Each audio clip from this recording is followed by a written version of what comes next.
नमस्कार दोस्तों, आप सबों का स्वागत है आज की इस वीडियो में। तो आप सभी को कैसे हैं? आशा करते हैं आप लोग अपने अपने घर में सुरक्षित होंगे और अपना ध्यान दे रहे होंगे। तो आप सबों के स्क्रीन में दिखाई दे रहा होगा कि सांची स्तूप का ऐतिहासिक और स्थापत्य महत्व। तो आज का यही टॉपिक है, सांची स्तूप। और स्तूप शब्द का जब हम लोग सुनते हैं, स्तूप शब्द जब हमारे कानों में पड़ता है तो सीधे संबंध आता है बौद्ध धर्म से। और स्तूप की बात करते हैं तो यहाँ पे बौद्ध भगवान जो है, भगवान बुद्ध की अस्थियों को लेके उनके 8 भागों में, जगहों में इन स्तूपों का निर्माण कराया गया था। तो इससे संबंधित आज का जो टॉपिक है, वीडियो है, वो है आपका सांची स्तूप।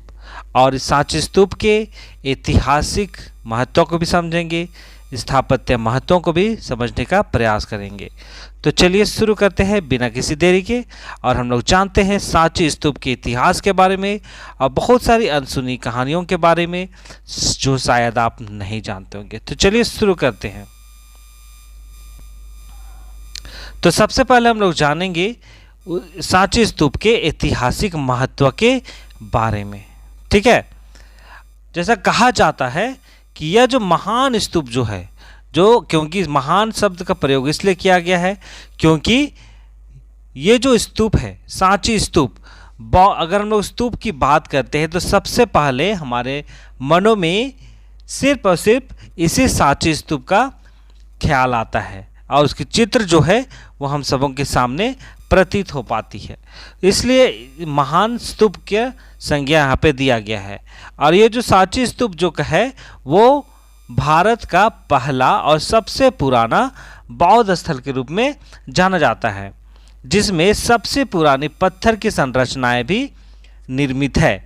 और अगर हम लोग बात करते हैं ये जो सांची स्तूप है उसका मूल स्वरूप की बात करते हैं तो वो ईंटों के प्रयोग के द्वारा इसका निर्माण कराया गया था।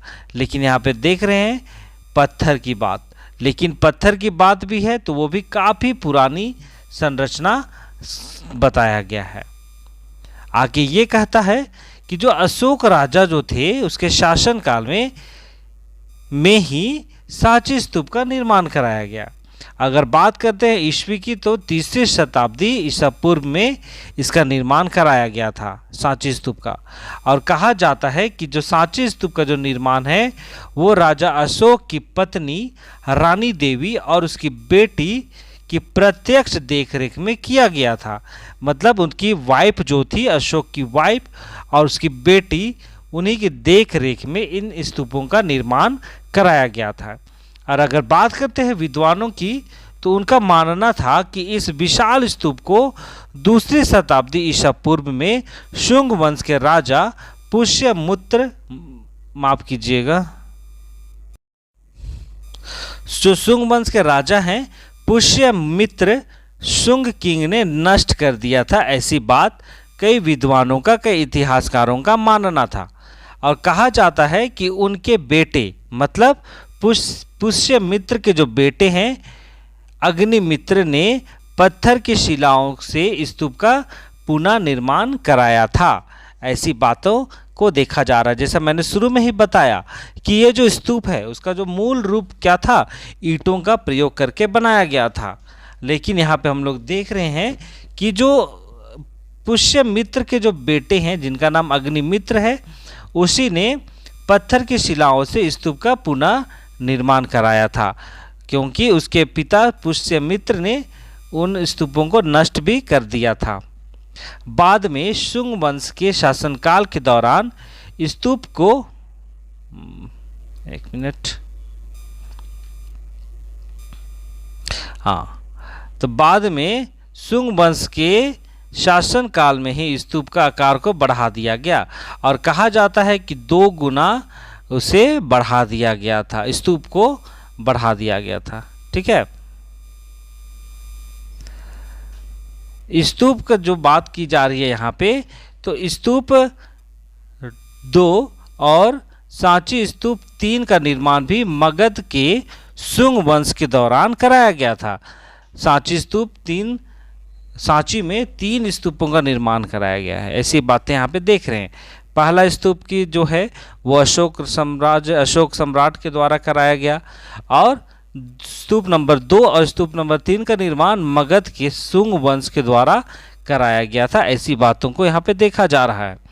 और आगे ये कहता है कि जो सातवाहन शासन काल के दौरान पहली शताब्दी ईसा पूर्व में सांची में तोरण द्वार, जिसको हम लोग प्रवेश द्वार भी कहते हैं, स्थापित किया गया। मतलब आपका सांची स्तूप में, ठीक है, सातवाहन शासकों के द्वारा ये कराया गया था। आगे है कि सांची स्तूप विधि चक्र या धर्म का प्रतीक है, और सांची का जो परिसर की बात है वो 12वीं शताब्दी ईस्वी तक कार्यरत था। ये बातें यहाँ पे कही गई है। तो ये था सांची स्तूप का ऐतिहासिक महत्व। और आगे भी कुछ महत्व की बात है ऐतिहासिक, जिसमें आधुनिक भारत की बात है। जो ब्रिटिश अभिलेख है उसके अनुसार से ये कहा गया है कि जो सांची स्तूप का जो उल्लेख है वो पहली बार 1819 ईस्वी में कैप्टन एडवर्ड फेल के द्वारा कराया गया था। अभिलेखों की माने तो सबसे पहले उल्लेख 1819 ईस्वी में कैप्टन एडवर्ड फेल के द्वारा कराया गया था। और सांची का जो वर्तमान स्थल को 1919 में भारतीय पुरातत्व सर्वेक्षण के तत्कालिक महानिदेशक सर जॉन ह्यूबर्ट मार्शल के नेतृत्व में पुनः खोजा गया और पुनर्स्थापित किया गया। ठीक है, ये सारी बातें यहाँ पे हम लोग देख पाते हैं। चलिए अब हम लोग जानेंगे सांची स्तूप के वास्तुकला के बारे में, जिसको हम लोग स्थापत्य कला भी कह सकते हैं। ये जो सांची स्तूप जो है वो बौद्ध वास्तुकला शैली को प्रदर्शित करता है। अर्थात ये जो सांची स्तूप जो है उसके माध्यम से हम लोग उसकी वास्तुकला को अगर हम लोग देखते हैं तो इससे हम लोगों को सिर्फ और सिर्फ बौद्ध स्तूप के रूप में इसको देखा जा सकता है। आगे ये कहता है कि इस महान स्तूप में एक अर्धगोलाकार गुंबद है जो इस स्थल का मुख्य आकर्षक केंद्र है और इसे अंडा के नाम से भी जाना जाता है। यहाँ एक आधार है जिस पर मुख्य गुंबद टिका हुआ है और एक अवशेष कक्ष है, ये कहा गया है। आगे ये भी बताता है कि गुंबद को छतरियों नामक 3 संरचनाओं से सजाया गया और ऐसा माना जाता है कि ये जो संरचनाएं हैं वो बौद्ध धर्म के 3 रत्न अर्थात धर्म, संघ और बुद्ध का प्रतीक माना गया है। ये जो गुंबद में जो छतरियां हैं 3 संरचनाओं से सजाया गया है, तो ये 3 रत्नों के रूप में माना गया है। धर्म, संघ और बुद्ध का एक प्रतीक के रूप में माना गया है। और इस स्तूप की बात करते हैं तो स्तूप का जो स्तंभ का जो व्यास है वो 120 फीट तथा ऊंचाई की बात की जाए 54 फीट है, जो इस राष्ट्र स्तर पर अद्वितीय बनाता है। ठीक है, ये बातें यहाँ पे हम लोग देख पाते हैं। आगे ये भी कहा जाता है कि इसमें 4 सुंदर ढंग से सजाए गए तोरण द्वार हैं, जिसको हम लोग प्रवेश द्वार भी कहते हैं, जो बुद्ध के जीवन की विभिन्न घटनाओं को दर्शाता है। ये 4 तोरण जो हैं उस पर आप अगर जाते हैं तो यहाँ पे बुद्ध के जीवन के बारे में कई बातें दिखाई गई है, घटनाओं को दर्शाया गया है। प्रत्येक तोरण में 3 क्षैतिज पट्टियाँ हैं और शीर्ष पर 2 ऊर्ध्वाधर स्तंभ हैं। क्षैतिज पट्टी में आगे और पीछे दोनों तरफ अलग अलग मूर्तिकला थीम सजावट है।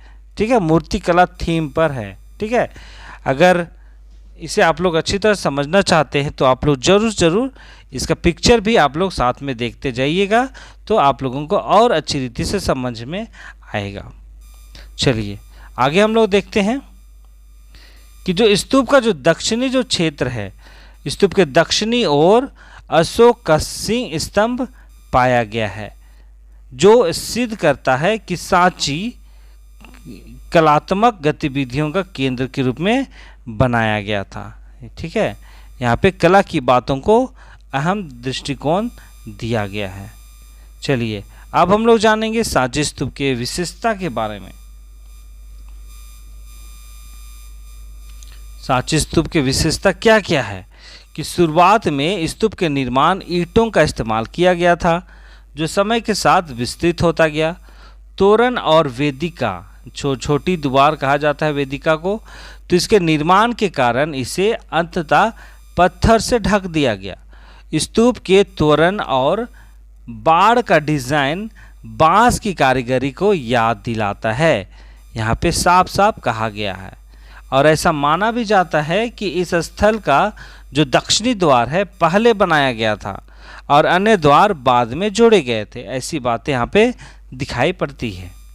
अगर बात करें गुंबद की, तो गुंबद में गुंबद जो है उसके शीर्ष पर एक चौकार रेलिंग है जिसको हम लोग हर्मिका कहते हैं, और हर्मिका के शीर्ष पर एक छतरी नुमा संरचना का निर्माण किया गया है।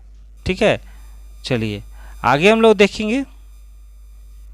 ये जो महान स्तूप जो है, स्तूप जो बात हम लोग कर रहे हैं, तो उसके ऊपरी और निचला पद प्रदक्षिणा पथ है, जो एक परिक्रमा पथ है। इसका राउंड करने के लिए एक प्रदक्षिणा पथ का निर्माण कराया गया है, जहाँ पे आप परिक्रमा कर सकते हैं। और ऊपरी प्रदक्षिणा पथ केवल इसी स्थल के लिए अद्वितीय माना जाता है। महान स्तूप के चारों ओर का प्रदक्षिणा पथ वेदिका से ढका हुआ है। ये बातें हम लोगों को दिखाई पड़ती है। और बात करेंगे कई ऐतिहासिक घटनाओं की, तो यहाँ पे हम लोग क्या देखते हैं, घटनाओं को काफ़ी विस्तार से उकेरा गया है, जैसे कपिल वस्तु की घेराबंदी और अशोक की रामग्राम स्तूप का यात्रा को यहाँ पे देखा गया है। ठीक है, अगर बात करते हैं महान स्तूप, जिसको हम लोग स्तूप 1 भी कहते हैं, कि तीनों स्तूपों में सबसे पुराना माना जाता है। हालांकि स्तूप नंबर 2 जो है, स्तूप नंबर 2 की वेदिका पर नक्काशी बहुत पुरानी दिखाई पड़ती है। चित्रकला हो सकता है, नक्काशी हो सकती है, तो वो सारी की बात है। चलिए अब हम लोग समझेंगे सांची स्तूप का महत्व को, जो आधुनिक समय पर आधारित है। अभी के समय में सांची स्तूप का क्या महत्व है, उन सारी बातों को यहाँ पे जानेंगे। जो सांची स्तूप है उसको 1989 में यूनेस्को द्वारा विश्व धरोहर स्थल का दर्जा दिया गया और इसे पूरे विश्व पटल पर लाने का काम भी किया है। अगर बात करें भारत का राष्ट्रीय प्रतीक के बारे में, तो जो सिंह जो है शीर्ष से प्राप्त हुआ है, जो सारनाथ और सांची में पाया गया है। जो सिंह जो है, सिंह। ठीक है, चलिए आगे हम लोग देखते हैं। और कई आधुनिक इमारतों जैसे राष्ट्रपति भवन और कोलकाता में बिड़ला ऑडिटोरियम के गुंबद के डिजाइन सांची स्तूप से प्रेरित दिखाई पड़ते हैं। अगर आप लोग राष्ट्रपति भवन देखिएगा, कोलकाता के बिड़ला ऑडिटोरियम देखिएगा, तो सेम टू सेम यहाँ पे सांची स्तूप का दिखाई देगा। चलिए अगर हम लोग बात करते हैं निष्कर्ष की, तो इस स्तूप के बारे में ये भी कहा गया है कि ये भारत का सबसे पुराना बौद्ध स्थल माना गया है। सांची में 3 स्तूप है और ऐसा माना जाता है कि स्तूप नंबर 1 जो है, यह महान स्तूप में बौद्ध के अवशेष हैं। स्तूप नंबर 1 में ये माना जाता है। और सांची के जो वर्तमान स्थल की खोज जो है वह सर जॉन मार्शल के द्वारा किया गया, जिनके अधीन इसे संरक्षित और बहाल किया गया है। चलिए आगे हम लोग देखेंगे, और ये आखिरी पॉइंट है। ये जो सांची स्तूप जो है वो भारत में महत्वपूर्ण है, क्योंकि उनकी वास्तुकला आज भी आधुनिक समय के वास्तुकारों को प्रेरित करती है। अब भारत में विभिन्न इमारतों में उनका प्रभाव देखा जा सकता है। ऐसी बातें यहाँ पे कही गई है। तो आज के वीडियो में हमने जाना सांची स्तूप के ऐतिहासिक और स्थापत्य महत्व के बारे में। ठीक है, तो चलिए इसी के साथ मैं आज के इस वीडियो को यहीं पे समाप्त करता हूँ। वीडियो आप सबों को कैसा लगा? वीडियो अगर पसंद आया है, वीडियो अगर कुछ आप लोगों के लिए नॉलेज का काम किया है, तो वीडियो को लाइक कीजिए, वीडियो को शेयर कीजिए और जो लोग चैनल में नए हैं वे लोग चैनल को सब्सक्राइब कीजिए ताकि वीडियो का हर एक नोटिफिकेशन आप तक पहुंच पाए। तो चलिए इसी के साथ आज के इस वीडियो को यहीं पे समाप्त करते हैं। मिलते हैं एक नए वीडियो के साथ। तब तक अपना ध्यान दीजिए, सुरक्षित रहिए और खुश रहिए। बहुत बहुत धन्यवाद।